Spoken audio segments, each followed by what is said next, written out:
దగ్గరలో ఉంది. ఏమనిపిస్తుంది సార్ ఒకసారి వెనక్కి తిరిగి ఆలోచిస్తే? నాకు చాలా చాలా క్యూరియస్గా ఉంటుంది అనమాట. మీరు మీ ఫీలింగ్స్ ఎట్లా ఉంటాయి? ఇప్పుడు you're a lonely man. Okay, చుట్టూరు అరవింద్ గారు ఉండొచ్చు, మారుతి ఉండొచ్చు, యూవి క్రియేషన్స్ ఉండొచ్చు, ఎంతమంది ఉన్నా ఒకరోజు షూటింగ్ క్యాన్సిల్ అయిన తర్వాత మీరు ఇంటికి వెళ్తున్నప్పుడు మీరు ఒక్కరు వెళ్తారు. ఆ ఒంటరితనం మిమ్మల్ని వెంటాడుతుంది 100%. ఇదే ప్రశ్న నేను సాయిరాజేషన్ కూడా వేశాను సార్. దీనికి మీ సమాధానం ఏంటండి? ఏం లేదండి, లైఫ్ అంటేనే పడి లేవటం ఇదనేది. లైఫ్లో ప్రతి ఒక్కళ్ళు స్ట్రగుల్ చూడాలి. అంటే ప్రతి ఒక్కళ్ళు చాలామంది అంటుంటారు ఓవర్ నైట్లో ఎవరికైనా సక్సెస్ వచ్చింది. అయితే ఆ నైట్కి ముందు ఎన్నో వందల వేల రాత్రులు కష్టపడితే ఆ రాత్రి వస్తుంది. అవును. సో ఎవరికి ఓవర్ నైట్లో రాదు, ఒక సక్సెస్ నైట్లోనే వస్తాయి. బట్ ఆ సక్సెస్ రావడానికి పడిన కష్టం ఎన్నో వందల వేల రాత్రులు ఉంటుంది. అవును.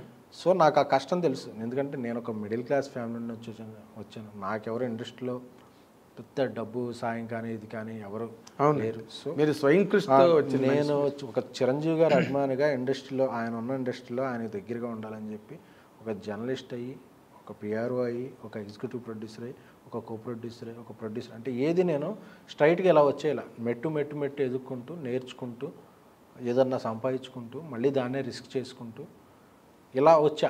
సో నాకు అనేది ఏ రాత్రి కాదు, ఇప్పుడు బేబీ అయిపోయింది, ఈ సక్సెస్ వచ్చింది, ఈ డబ్బులు వచ్చేస్తుంది, నాకేం లేదు, అయిపోయింది. ఒక 1 వీక్ 2 వీక్స్ హాయిగా ఉంది. ఆ తర్వాత మళ్ళీ ఇప్పుడు ఏం సినిమా చేయాలి, వచ్చిన పేరు ఎలాగా మళ్ళీ కంటిన్యూ చేయాలి, మనం అంటే నమ్మకం వచ్చింది, దీన్ని ఎలా నిలబెట్టుకోవాలి.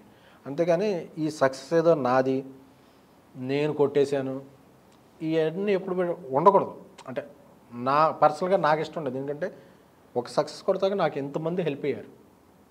ఎందుకంటే సక్సెస్కో ఫేస్ ఉండొచ్చు, ఒకటి కప్ ఎత్తుకోవచ్చు క్యాప్టెన్ వరల్డ్ కప్ వచ్చినప్పుడు, బట్ ఒక 10 మంది టీం ఉంటే కానీ ఆడ కప్పు ఎత్తుకునే అర్హత లేదు. సో నా టీం స్ట్రాంగ్, నా ఫ్రెండ్స్ స్ట్రాంగ్, నన్ను నమ్మిన పీపుల్ స్ట్రాంగ్. ఇప్పుడు నాకు ఇండస్ట్రీలో నేను ఈ స్టేజ్లో ఉన్నానంటే నాకు దర్శకులుగా ఇద్దరు నాకు పెద్ద బ్రేక్ ఇచ్చింది.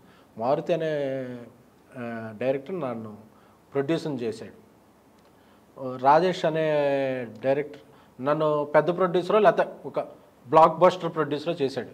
సో ఇద్దరు నాకు ఫ్రెండ్స్. ఆ ఫ్రెండ్షిప్ నాకు హెల్ప్ అయింది, నేను వాళ్ళకి హెల్ప్ అయ్యాను, వాట్ ఎవర్ మ్యూచువల్.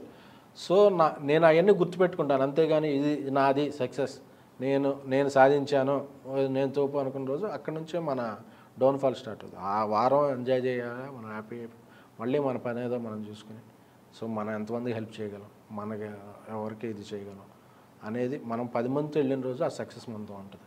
అదే మీరు ఇందాక అన్న మాటలోనే ఆ మాటలోంచి ఒక మాట తీసుకుంటాను నేను. ఎందుకంటే ఇంత పెద్ద హిట్ ఇచ్చిన తర్వాత ఒక 2 వారాలు దాని ఎంజాయ్మెంట్ అయిపోయింది అది అండి. బట్ ఇప్పుడు నెక్స్ట్ పిక్చర్కి వచ్చేసరికి 100% ఎస్కేఎన్కి మీ ఎస్కేఎన్ ఫేస్ చేసినంత పెద్ద ఛాలెంజ్ ఈ రోజున ఇండస్ట్రీలో మరొకటి ఫేస్ చేయలేడు. వాళ్ళు పెద్ద ప్రొడ్యూసర్లు కావచ్చు, పెద్ద బ్యానర్ కావచ్చు, పెద్ద పెద్ద పెట్టుబడులు పెట్టగలిగే సత్తా ఉన్న వాళ్ళు ఉండొచ్చు. కానీ బట్ ఎస్కేఎన్ ఫేస్ చేసే ఛాలెంజే బిగ్గెస్ట్ ఛాలెంజ్ ఈ రోజున. ఆ ఛాలెంజ్ని మీరు ఎలా ఫేస్ చేయబోతున్నారు సార్ రేపు? ఏం లేదు, మళ్ళీ మంచిగా కథ ఉన్నాయి, 4-5 మంచి కథలు ఉన్నాయి, అవి ఒకదాని తర్వాత ఒకటి తీసుకోవటం, మళ్ళీ కష్టపడటం. అంటే ఇదేమీ ఏదో అంటారు చూడండి, ఒక రోజుతో ఇదే కాదు. ఎంత పెద్ద నాకన్నా పెద్ద సక్సెస్లు ఇచ్చిన ప్రొడ్యూసర్లు, డైరెక్టర్లు, ఇండస్ట్రీ 8 ఏళ్ళలో ఎంతోమంది చూస్తుంది. ఆ శుక్రవారం మనం హీరో, ఆ తర్వాత అయిపోయిందండి. మళ్ళీ ఆ తర్వాత మనం ఏదో అంటారు మ్యూజికల్ చైర్స్లో, ఆ రోజు మనం అంతే, మళ్ళీ పరిగెట్టాలి, మళ్ళీ కష్టపడాలి. మళ్ళీ ఈసారి కొంచెం కంఫర్ట్ ఉంటుంది, మళ్ళీ నమ్మేవాళ్ళు ఎక్కువ ఉంటారు కాబట్టి మన సినిమా అమ్మటానికి అంత కష్టపడక్కర్లా. ఎందుకంటే మనం మేకింగ్ వచ్చేసరికి మేకింగ్ అంతే కష్టపడాలి. మేకింగ్ అంటే ఇప్పుడు దీన్ని మ్యాచ్ చేయాలి, మళ్ళీ మ్యాచ్ చేయాలి, అంతకన్నా ఉండాలి. అందరూ చెప్తారు బేబీ తర్వాత అని రాస్తారు, సో మళ్ళీ మ్యాచ్ చేయాలి. సో అంటే మళ్ళీ కష్టపడాలి. ఎప్పుడు ఒకటే అండి, కష్టపడేవాడికి ఎప్పుడైనా సరే ఆ ఫలితం దక్కుద్ది. అది తక్కువ ఎక్కువ లేటు కొద్దిగా అటు ఇటు ఉండొచ్చు, కానీ సో ఆ కష్టం అయితే నేను ఎప్పటికీ పడతాను. ఆ కష్టపడలేని రోజు నేను ఇండస్ట్రీలో ఉన్నాను. ఏదన్నా హ్యాపీగా ఇంకా సెటిల్ అయ్యి సినిమాలు చూస్తూ కూర్చుంటా, చాలేరా బాబు వచ్చిన డబ్బులు అని చెప్పి బ్యాంకులో వేసిన ఆ ఇంట్రెస్ట్ ఉండదు. కష్టపడని రోజున నేను ఏదో ఇది ఉంది కదా, నాకేదో ఒకటి వచ్చింది, చుట్టూ 800 ఉన్నారని కంఫర్ట్ జోన్లో మాత్రం ఉన్నాను, రోజు కష్టపడదాను నేను. ఇప్పుడు కష్టంలో 2 రకాలండి. కారు వేసుకుని ఊరంతా తిరగడం కూడా కష్టం అవుతుంది. ఇప్పుడు మీ కష్టం అది కాదు. ఇప్పుడు మీరు లవ్ కంటెంట్ మీద అల్టిమేట్ సినిమా తీసేశారు. అవును అవును. ఇంకా అంతకన్నా తీయడం అన్నది ఇప్పుడు ఎవరికైనా ఛాలెంజే బేబీ, మీకే కాదు. ఇప్పుడు ఏ కైండ్ ఆఫ్ జానర్లోకి వెళ్ళాలని మీరు ఆలోచిస్తున్నారు ఇప్పుడు?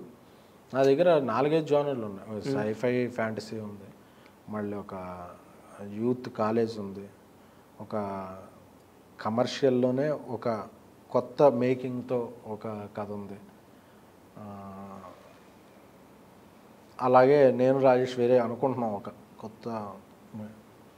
అన్నీ ఏ జానర్ చేసినా, ఇప్పుడు ట్యాక్సీ వాళ్ళ చేసా, హర్రర్లోనే ఫన్ ఉంటుంది, ఒక ఫ్యాంటసీ సైఫై ఎలిమెంట్ అంటే కొంచెం ఇది బేబీ చేసాం.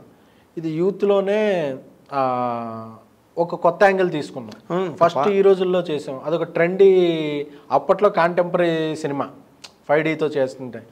అలాగా ఏ సినిమా చేసినా దాంట్లో కొంచెం ఎడ్జ్, ఏదో కొత్తదనం, ఏదో అసలు ఈ సినిమాని ఎందుకు టికెట్ మార్నింగ్ షో తెగాలి, అలాంటి కాన్సెప్ట్లు పట్టుకునే మేకింగ్ అలా చేసుకోవాలని నా ఇది. ఓకే, అంటే ఇమీడియట్గా జంప్ అవ్వడానికి ఒక స్క్రిప్ట్ని అయితే ఆల్రెడీ మీరు సెలెక్ట్ చేసుకుని ఉంటారు. అవును, 4-5 ఉన్నాయని చెప్పారు. ఎందుకంటే ఒక ఫిక్స్ అవుతారు కదా మీరు, ఇది చెయ్యాలి. బేబీ లాంటి స్క్రిప్ట్కే మీరు ఫిక్స్ అయ్యారంటే ఇప్పుడు మీరు ఫిక్స్ అవ్వడం అనేది అంత పెద్ద కష్టం కాదు. దేనికి ఫిక్స్ అయ్యి ఉంటారు ఇప్పుడు మీరు చెప్పిన 4 అన్నిటికీ ఫిక్స్ అయ్యా. ఏది ముందు ఏది ఇది అనేది. అందులో కొంతమంది స్టార్స్ యాక్ట్ చేయాల్సి ఉంది, కొంతమంది మళ్ళీ అప్కమింగ్ ఉంది. సో ఈ మెటీరియలైజ్ అవడానికి 1-2 months టైం పట్టుద్ది, అదే వాళ్ళ అవైలబిలిటీని బట్టి. మీరు ఇందాక ఇంకో మాట అన్నారు సార్, ఎస్, మొన్న స్టేజ్ మీద కూడా మీరు మెగా ఈవెంట్లో మాట్లాడారు కదా, మీరు మిడిల్ క్లాస్ ఫ్యామిలీ నుంచి వచ్చారు. మీరు అసలు ఏం సాధిద్దాం అనుకుని హైదరాబాద్ వచ్చారండి? ఓకే, మీరు మాట అన్నారు చిరంజీవి గారిని ఉద్దేశించి, చిరంజీవి గారి సినిమా బ్యానర్లు కట్టేవాడు, బ్యానర్లు స్థాపించగలడని అనే మాట. ఇప్పుడు మీరు ఇది సాధించడానికి వచ్చారా? అసలు with what mind you came to film industry? And నాకు అంటే for somebody to take inspiration from you, అంటే నాకు ఎగ్జాక్ట్ గోల్స్ ఏమి అనుకోలేదండి. నాకు ఫస్ట్లో ఇంట్లో ఎక్కడికి వెళ్తావు, ఏం చేస్తావు అంటే చిరంజీవి గారి దగ్గరికి వెళ్ళిపోదాం అనుకున్నాను. ఆయన చిరంజీవి గారి దగ్గరికి వెళ్ళి నేను వాళ్ళ ఇంట్లో ఆయన పని చేస్తానా, ఆయన సినిమాలు డైరెక్ట్ చేస్తానా, ఆయన స్క్రిప్ట్ రాస్తానా, లేకపోతే ఆయనకి పిఆర్ అవుతానా, లేకపోతే ఏంటి అనేది నాకు తెలియదు. అప్పుడు ఆ మెచ్యూరిటీ లేదు నాకు. ఏంటంటే నేను మా ఊళ్ళో నేను పెద్ద చిరంజీవి గారి ఫ్యాన్. ఏంటంటే నేను చిరంజీవి దగ్గర వెళ్ళిపోతానంటే మా ఇంట్లో ఏంటి ఎక్కడికి పోయి ఏం చేస్తాడు అలా ఏమన్నా మనకి చుట్టాలా పక్కాల అసలు ఎవరో తెలుసు ఏంటంటే లేదంటే నేను బలంగా నమ్మా. ఏంటంటే నేను పెద్ద అయ్యాక చిరంజీవి గారి దగ్గరికి వెళ్ళిపోతాను. ఎలా వెళ్ళిపోతానో నాకు తెలియదు, ఆయన దగ్గరికి వెళ్ళిపోతాను అనేది ఒక్కటే నాకు రూట్ మ్యాప్. అంటే డెస్టినేషన్ ఉంది, ఎలా వెళ్తానో జర్నీ తెలియదు, తెలియదు. చిరంజీవి గారి దగ్గరికి వెళ్ళిపోతాను అంటే ఏం వెళ్తానో నాకు తెలియదు. అలా అలా అలా బలంగా నమ్మితే అలాగే నాకు రూట్ వచ్చింది. నేను శిరీష్ నువ్వు ఏదో ఈ వెబ్సైట్ చిరంజీవి గారి మెగా ఫ్యాన్స్ అని ఇలా ఫ్యాన్ సైట్ ఒకటి రన్ చేసేవాళ్ళం చిన్న కాలేజీలో ఉన్నప్పుడు. అక్కడ నుంచి నాకు శిరీష్ పరిచయం అయ్యాడు. నువ్వు రివ్యూలు కూడా రాస్తా ఉంటే రివ్యూలు అక్కడ నుంచి వెబ్సైట్లో జాయిన్ అయ్యా, అక్కడ నుంచి టీవీ నేను జాయిన్ అయ్యా. అంటే ఇదేంటి అంటే నేను ప్రాసెస్లో చిరంజీవి గారికి దగ్గర అవుతున్నా. అంతలో బన్నీ గారు ఆయనకి పిఆర్ అయ్యా, తర్వాత చరణ్ బాబు పిఆర్ అయ్యా. సో అంటే నేను ఆ జర్నీ అనేది నేను నమ్మటం వల్ల స్టెప్ బై స్టెప్ నాకు తెలియకుండా ఒక డెస్టినీ ఒకటి రూట్ మ్యాప్ ముందుకు నడిపించింది. అంటే నేను అదే చిరంజీవి గారి దగ్గరికి వెళ్తాను ఫిక్స్ అవ్వకపోతే ఇదంతా ఉండేది కాదు. ఆ తర్వాత పిఆర్ అయిన తర్వాత నేను ఏం చేయాలి, ఇదేనా నేను ఏదో అనుకున్నా. తర్వాత మార్చి వచ్చి లేదు నువ్వు ప్రొడక్షన్లో ఉండు అన్నాడు. తర్వాత నేను ప్రొడ్యూసర్ అయ్యా. ఆ ప్రొడ్యూసర్ అయ్యి నేను ప్రొడ్యూసరా పిఆరా అంటే లేదు నువ్వు ప్రొడ్యూసర్గా కంటిన్యూ అవ్వాలంటే ఏం సినిమాలు చేయాలంటే ట్యాక్సీ వాళ్ళ చేశా. విజయ్ దేవరకొండ పెద్ద హిట్ అయింది. తర్వాత కూడా మళ్ళీ ఏం చేయాలి అంటే లేదు ఈసారి నీకంటూ ఒక ఐడెంటిఫికేషన్ వచ్చి పెద్ద సినిమా చేయాలి, అంటే పెద్ద బ్లాక్ బస్టర్ కొట్టాలి. అంటే ఏం కొట్టాలి అంటే ఒక రిస్కీ సినిమా చేస్తేనే ఇది వస్తుంది, అంటే ఒక రిస్కీ సబ్జెక్ట్ ఎంచుకోవాలి. ఆ ప్రాసెస్లో ఇది వచ్చింది. అంటే ఒక్క ప్రాసెస్ నుంచి అన్నీ ఇంటర్లింక్ అయినాయి. అంతేకాని నేను ఎక్కడికి వచ్చేసిన ఏదో సినిమాలు చేసి డబ్బులు అసలు నా మైండ్లో లేదు, ఏమీ లేదు మైండ్లో. నా మైండ్లో చిరంజీవి గారి దగ్గరికి వెళ్ళాలనే గుడ్డిగా ఒక బ్లైండ్ స్పాట్, అదే తప్ప నాకు ఇక్కడ ఇలా ఉండాలి, ఇది చేస్తే అది అవుతారు, అది చేస్తే ఇది అవుతారు అని కూడా తెలియదు. బట్ నా మంచి మనసు, నేను నమ్ముకున్న నమ్మకమో, నేను పడిన కష్టమో, లేకపోతే మనం ఏదన్నా ఒక బలంగా నమ్మితే యూనివర్స్ దానికి రూట్ చేస్తుంది అంటే. ఇప్పుడు చిరంజీవి గారి దగ్గర నేను కూర్చుని ఆ ఫంక్షన్కి చిరంజీవి గారు రావడం ఏంటి, చిరంజీవి గారితో డాన్స్ కూర్చోవడం ఏంటి, చిరంజీవి గారు నువ్వు నెక్స్ట్ సినిమా ఏదన్నా చేస్తానని నాకు కథ చెప్పు అంటే అంత దాకా వెళ్ళానంటే గ్రేట్. ఆ ఫ్యూచర్లో ఏముందో నాకు ఇంకా తెలియదు. ఫ్యూచర్ అసలు ఒక మెగాస్టార్ మీతో ఆ మాట అనడం అన్నదే that is the highest achievement in your life అండి. ఆ నమ్మకాన్ని మీరు నిలబెట్టుకోగలిగారు కదా. With your performance, integrity, character, hard work, ఇవన్నీ కూడా. బికాజ్ ఇప్పుడు మీలాంటి వాళ్ళే, ఇప్పుడు అరవింద్ గారు లాంటి వాళ్ళు, అశ్విని దత్ గారు లాంటి వాళ్ళు, వీళ్ళందరూ ఓ పెద్ద స్థాయికి వెళ్ళిపోయిన వాళ్ళు. ఇప్పుడు ఈ రోజున యూత్ ఎవరైనా ఒక పర్సనాలిటీ డెవలప్మెంట్, ఇది పాయింట్ ఆఫ్ పర్సనాలిటీ డెవలప్మెంట్. అది మిమ్మల్ని చూసి నేర్చుకోవడానికి కావాల్సిన కంటెంట్ మీ దగ్గర ఉంది 100%. బయటకు వచ్చిన ఏదో అల్లరి చిల్లరిగా తయారవ్వకుండా, అవకతవకగా, అడ్డదిడ్డంగా తయారవ్వకుండా మీరు ఒక పాత్ని నమ్మి దానిలో ముందుకు వెళ్ళారు. సో ఈ రోజున మీకు ఆ రిజల్ట్ వచ్చింది. నిజంగా మీరు చిరంజీవి గారితో సినిమా చేసే అవకాశం వస్తుందండి మీరు మీ ఊహలో? అంటే మీరు కాదు, నేను ఇప్పుడు అక్కడ మా ఊర్లో బయలుదేరినప్పుడు నేను చిరంజీవి గారి దగ్గరికి వెళ్ళిపోతాను అన్నది ఒకటే నా ధ్యేయం అన్నారు. వచ్చేసారు, అయిపోయింది. పక్కనే కూర్చున్నారు, సినిమాకి వచ్చారు, మిమ్మల్ని మెచ్చుకున్నారు, అది అయిపోయింది. కథ చూసుకోన్నారు. చేస్తారా మీరు? అంటే నాకు చిరంజీవి గారు పాలిటిక్స్లోకి వెళ్ళినప్పుడు ఒకటి బాధేసేది. అప్పటికి నేను పిఆర్గా ఉన్నా.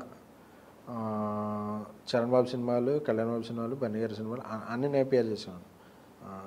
అప్పుడే చిరంజీవి గారు అకస్మాత్తుగా సినిమాలు ఆపేసాను. అమ్మ, నేను చిరంజీవి గారి సినిమాకి పిఆర్ చేసే అవకాశం రాలేదా, చేయలేకపోయాను ఏంటిది, అసలు నాకు వచ్చిందే ఆయన గురించి కదా, ఇంక చిరంజీవి గారి సినిమా చాలా బాధపడాను. ఒక 5 years ఆయన సినిమాలు చేయలే. ఆ తర్వాత నేను పిఆర్ ఆపేశాను.